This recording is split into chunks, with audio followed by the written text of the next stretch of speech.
They saw you stumble, and oh, they smiled. Not the kind of smile you share with someone you love, the kind you hide behind your hand when someone drops everything they were carrying. They watched you fall apart and called it proof. Proof that you were soft. Proof that you were nothing. Proof that they were right about you all along. I know that feeling. I wore it for years like a coat that was 2 sizes too small, tight around the chest, choking every breath I tried to take. They leaned in close and whispered, "He won't make it." And oh, I heard every single word. But here's what they never understood about a person who's been broken all the way down to the very last quiet piece of themselves. We don't disappear. We just get very, very still. And then we get interesting. They never saw it coming. That's the part that still makes me laugh. Not loudly, not the way they show it in the movies, but quietly. The way a man laughs when the punchline finally lands 3 years too late. They counted you out, circled the date, poured themselves something warm and settled in to watch you fold. I remember the first time someone looked at me like I was already finished. I was young. The room smelled like cigarettes and cheap wood polish.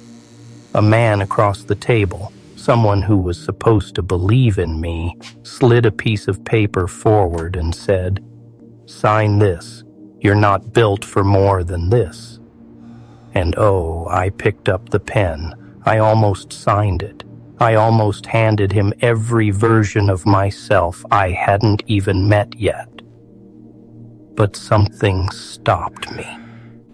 Not courage, not rage, just a small, cold thought that crept in like a draft under a door. What if he's wrong? That's all it was. 3 words. No thunder, no lightning, just 3 words sitting quietly in the corner of a very dark room. I put the pen down. He laughed, and I stored that laugh somewhere deep, somewhere I knew I'd need it later. See, people like them, the ones who smile when you stumble, they're not actually confident. Oh no. Confident people don't need to watch you fail to feel tall. They need you to fail because somewhere inside that pressed shirt and that rehearsed handshake is a person who is absolutely terrified that you might actually make it. Your success is their verdict, and oh, they are not ready for that verdict. So they chip, slowly, carefully, with words that sound almost like concern. "I'm just being honest with you. I just don't want to see you get hurt. I'm saying this because I care." I used to believe that. I used to take each word and press it against my chest like it was medicine. It wasn't medicine. It was a slow, patient kind of poison. The kind designed to taste like love while it quietly shuts everything down. And the cruelest part, oh, the cruelest part, is that some of them don't even know they're doing it. They were handed the same poison once. Someone stood over them the same way, same voice, same careful smile, and told them who they were before they had the chance to find out themselves. And they believed it, so now they pass it on, not out of malice, out of memory. They are simply giving you what they were given, a ceiling dressed up as advice. But I learned something about ceilings. I learned that a ceiling is only permanent if you stop looking for the door. And I have always been very good at finding doors that aren't supposed to exist. I think about those people sometimes, not with anger. Anger is exhausting, and I gave up exhausting emotions a long time ago. I think about them the way you think about weather. It happened. It was cold. I survived it. And now I dress better. Because every person who told me I was weak handed me something without realizing it. They handed me a list of every version of myself they were afraid of. And oh, I have been working through that list very methodically ever since. You think I forgot your face? The one you made when you thought I wasn't watching? I didn't. I keep it right here, like a small, sharp thing in the lining of my coat. Not to hurt you with, but to remind myself on the days I feel ordinary, that someone once thought I was worth fearing. And they were right. There was a night. I don't talk about it often, not because it hurts. Pain is an old neighbor of mine. We've had coffee. We've made peace. But because some nights belong to you alone. This one was winter, the kind of cold that doesn't just touch your skin, but gets inside your thinking and rearranges things. I sat in a room with no lamp on, just the gray light coming through a window that hadn't been cleaned in months, and I thought, maybe they were right. Oh, I hate that I'm telling you this, but I am, because you've thought it too. You've sat in your own dark room with your own gray window, and you've let their voices move into your head like they owned the place, rearranging furniture, hanging their doubts on your walls, drinking from your cups. I let them in that night, every single one of them. The teacher who handed back my paper with 3 words written in red, "Try something else." The person I loved who looked at me one morning like I was a problem she was tired of solving. The room full of people who laughed and not with me. I let all of them in. And I sat there, and I gave them the floor. Here is the twist they never see coming. That night did not break me. It educated me. Because when you finally let every doubt into the room at the same time, when you stop running and turn around and look at them all together, they're so much smaller than you imagined. Fear is a master of perspective. One doubt in the dark feels like a giant, but 15 doubts in the light standing next to each other, they look like what they are. Small, frightened things wearing very large coats. I laughed. Right there, in that dark room with no lamp on, with the gray window and the cold getting inside my thinking, I laughed. Not because anything was funny, but because I finally understood the mechanics of it. They had never been attacking my weakness. They had always been attacking what they could sense was coming. See, weak people are ignored. Oh, yes. You don't waste cruelty on something that doesn't threaten you. You walk past weak things. You step over them. You don't spend years carefully, consistently, strategically trying to convince them they are nothing. That kind of effort requires a reason. And the reason is delicious.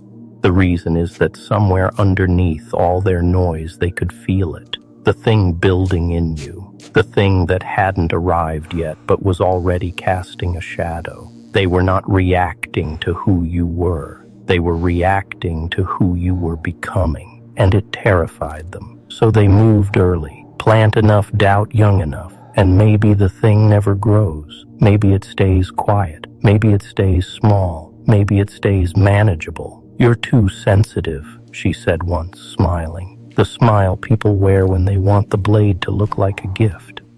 I just think you should be realistic, he said. And oh, realistic, what a beautiful cage that word has always been. But here is what I know about things that are meant to grow. You can step on a seed for years. You can pour doubt on it. You can cover it in cold. You can tell it the soil is wrong, the season is wrong, that it was the wrong seed for the wrong garden. And it will wait, patient, silent, doing the only thing a living thing knows how to do when everything above it says stop. It goes deeper. Roots don't argue. Roots don't explain themselves. Roots just go further down into the dark until one morning you walk outside and something has broken through the concrete you were so sure was permanent. That's something. That is me. That has always been me. And oh, if you recognize yourself in that image, then it has always been you too. I am not telling you this to inspire you. Inspiration is cheap. Posters on walls, quotes in pretty fonts, strangers on the internet telling you to rise without ever having fallen far enough to know what rising costs. I'm telling you this because I want you to understand the full picture, not the pretty version, the real one, the one where you almost didn't make it, the one where the room was dark and the cold was inside your thinking and every voice you'd ever trusted had lined up against you like a quiet, patient jury. You almost believed the verdict. I almost believed mine. And oh, that almost is the most important word in the entire story. You want to know what the real damage was? Not the insults, not the dismissals, not the cold rooms or the red ink or the people who laughed at the exact moment you needed silence. The real damage was what I did after all of that. I changed, not explosively, not overnight, not in any way you could point to and say, there, that's when it happened. Slowly, the way a photograph fades when you leave it in the sun too long. I started making myself smaller in rooms, started choosing words that wouldn't offend, wouldn't challenge, wouldn't give anyone a reason to reload. I learned to laugh at the right moments, nod at the right moments, disappear at the right moments. I became so easy to be around and, oh, so impossible to find. They didn't break me with cruelty. That's the twist. Cruelty I could have fought. Cruelty has edges. You can grab cruelty, hold it up to the light, call it by its name. What they broke me with was something far more surgical. Expectation. The constant, quiet, crushing weight of who they needed me to be versus the wild, inconvenient, magnificent thing I actually was. Just be normal, she said. The way people say it, like normal is a place you can drive to. Why do you have to make everything so complicated? He said, as if the complication was a flaw in me and not a failure in his imagination. So I tried. Oh, I tried. I folded myself into the shape they kept handing me. Triangle mind pressed into a square life. And it almost worked. For years, it almost worked. But here is something I have learned about authenticity. You cannot bury it. You can dress it up. You can apologize for it. You can leave it in the car before you walk into the party, but it follows you in. It sits in the corner nursing a drink and watching everything, and eventually, at the worst possible moment, the most inconvenient, the most public, it stands up, and it is not polite. It has been sitting in that corner for a very long time, and it has developed opinions. Mine stood up on a Tuesday, ordinary Tuesday, gray sky, bad coffee, a meeting room with fluorescent lights that buzzed just slightly off rhythm. Someone was talking and talking and talking about why I should be less, want less, reach for less, and something in me just stopped listening. Not rudely, not with a scene, just quietly, completely, permanently, like a door swinging shut on a room I had never actually lived in. And here is the ethical twist I want you to sit with, because I am not purely a victim in this story. Oh no. I know what I did with the pain they gave me. I know how I used it. There were people who stood close enough to catch the blast of everything I was carrying, people who meant well, people who loved me in their limited, clumsy, human way, and I burned them. Not because they deserved it, because they were there, because pain doesn't ask for permission before it finds a direction. I handed to others what had been handed to me. And if I am standing here confessing anything real, that is the thing I confess.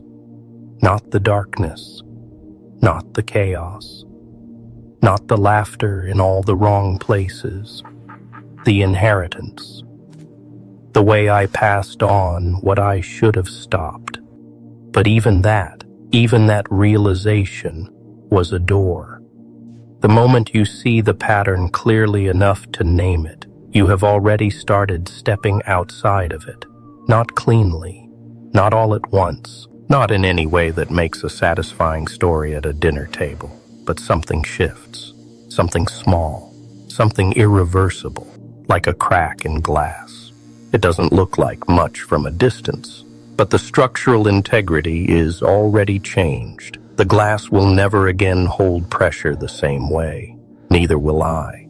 Neither will you. So when I think about the mask now, the one they built for me out of their expectations and their fear and their need for me to be manageable, I don't feel rage. I feel something quieter. I feel almost grateful. Because the mask taught me my own face by contrast. Every feature they tried to flatten pushed back harder until I could see exactly where I was strongest. You want to know who you really are? Let someone try to make you into something else. Their failure becomes your mirror, and oh, the reflection in that mirror. It is nothing like what they described.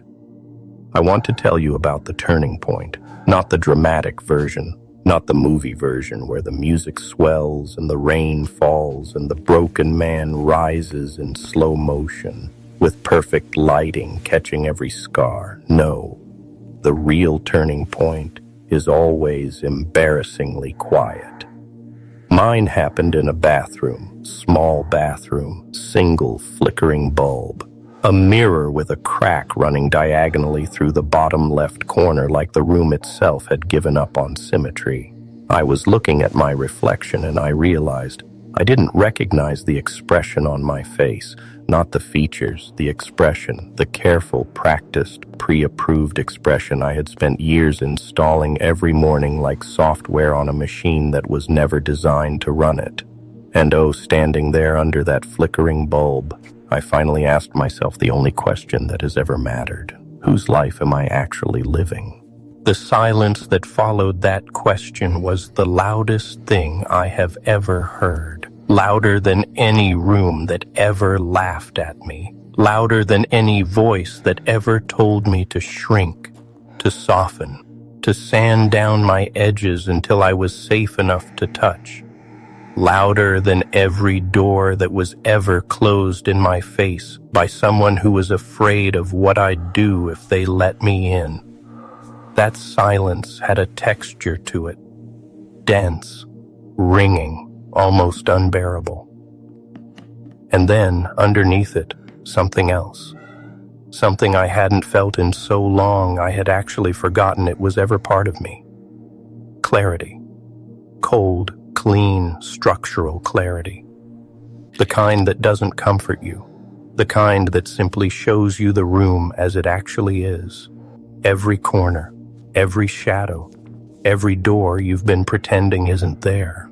Here's the tactical twist I need you to understand, because this is where most people get it wrong. They wait for the turning point to feel good. They imagine it arrives wrapped in confidence, surrounded by certainty, with a clear plan attached and a timeline and a guarantee. It doesn't. The turning point feels terrible at first. It feels like loss. Because it is loss. You are losing the version of yourself you performed for years, for an audience that never deserved the show. And yes, oh yes, that hurts. Grief is grief, even when the thing you're grieving was a cage. Cages become familiar. Familiar becomes comfort. Comfort becomes identity. And the day you walk out of your cage, you don't feel free immediately. You feel exposed, naked in a large space, blinking in light your eyes haven't adjusted to yet. That feeling, that raw, unsteady, terrifying feeling. That is not weakness. That is the exact sensation of becoming real. I started making different choices after that bathroom. Small ones first. The way you test ice. 1 foot, slow pressure, listening for the crack. I said no to a room that had always expected yes from me. Oh, the faces. The recalibration happening in real time behind polite expressions. The subtle panic of people who had built their comfort on the predictability of your smallness. "You've changed," she said. And she meant it as an accusation. "I have," I said, and I smiled. Not the old smile, the installed one, the pre-approved one, but mine. The real one. The one that doesn't apologize for taking up space in the room. She didn't know what to do with that smile. Most people don't. And I noticed something extraordinary in those first months. The people who truly loved me. The rare ones, the genuine ones, the ones who had been waiting quietly in the corners of my life like good books I hadn't opened yet. They leaned in. They recognized something. "There you are," one of them said, just like that, 3 words, no ceremony. "There you are." As if I had simply stepped back into a room I had stepped out of a long time ago. As if the real version of me had been standing just behind the performed version this entire time. Patient, unhurried, knowing I'd find my way back eventually.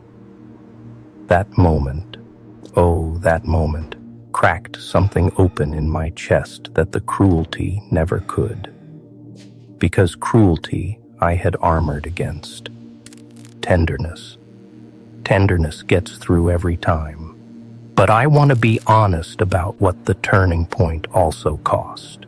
Because there is a tax. There is always a tax. When you stop being the manageable version of yourself, you lose the people who only loved the manageable version. And some of those people, you loved deeply. You had history with them, shared cold winters, shared tables, shared the specific, unrepeatable laughter of 2 people who have known each other long enough to laugh at the same nothing.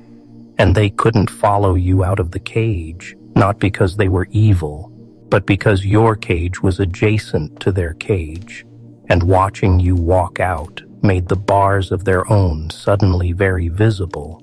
Some people will never forgive you for that. I don't hold it against them. I understand the mechanics now. I understand that growth is not a gift you can give to people by example.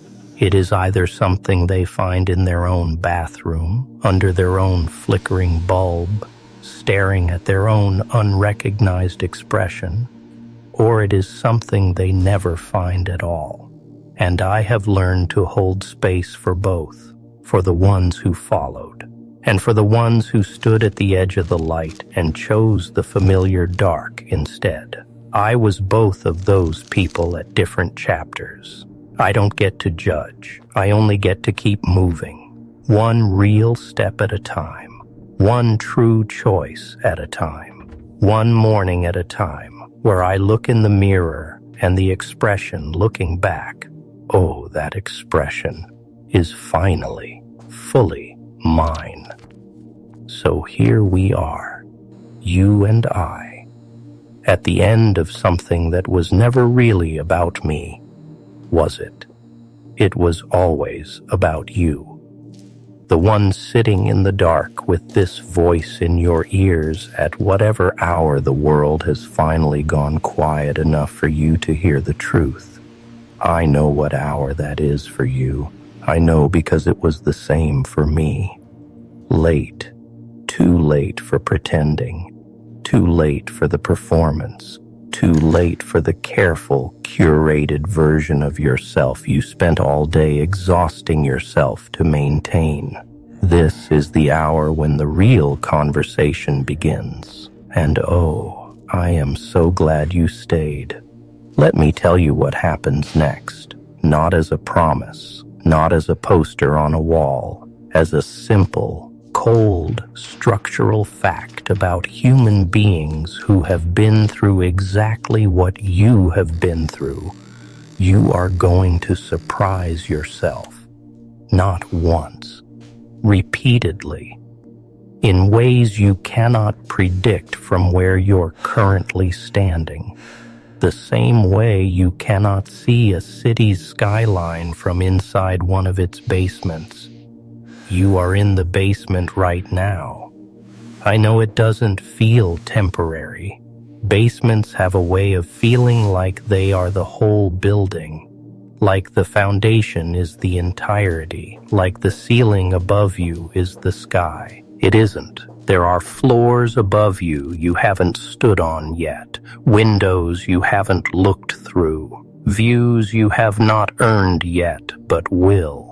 And here is what I want you to take from everything I have said tonight, not the darkness. Oh, you have enough of that already. Everyone does. It comes standard, no assembly required. Take the mechanics. The understanding that the people who worked hardest to convince you that you were nothing were running from something. That the cruelty was never really about you. It was always about the size of what they sensed moving inside you. That the mask they built was an involuntary portrait. Every feature they tried to erase was a feature worth keeping. That the cage was always unlocked from the inside. That the turning point doesn't announce itself with good lighting. It arrives in bad bathrooms, under flickering bulbs, on unremarkable Tuesdays, and it asks you a single question, quietly, without ceremony. Whose life am I actually living? I have made terrible choices. I want you to know that. I want you to hold that right next to everything else I've told you tonight, and keep both things true simultaneously. Because that is what real people do. Real people are not one thing. They are not purely the wound or purely the recovery. They are not the villain or the hero or the cautionary tale. They are all of it, layered, contradictory, unresolved, magnificently complicated. I have been monstrous. I have also been the truest version of myself I know how to be. And oh, those two things exist inside the same skin. Inside my skin. Possibly inside yours. The people who counted you out did you a favor. I mean that. Not in the greeting card way, not in the everything happens for a reason way that people say when they want to feel wise without doing any of the difficult thinking. I mean it mechanically. They forced you underground.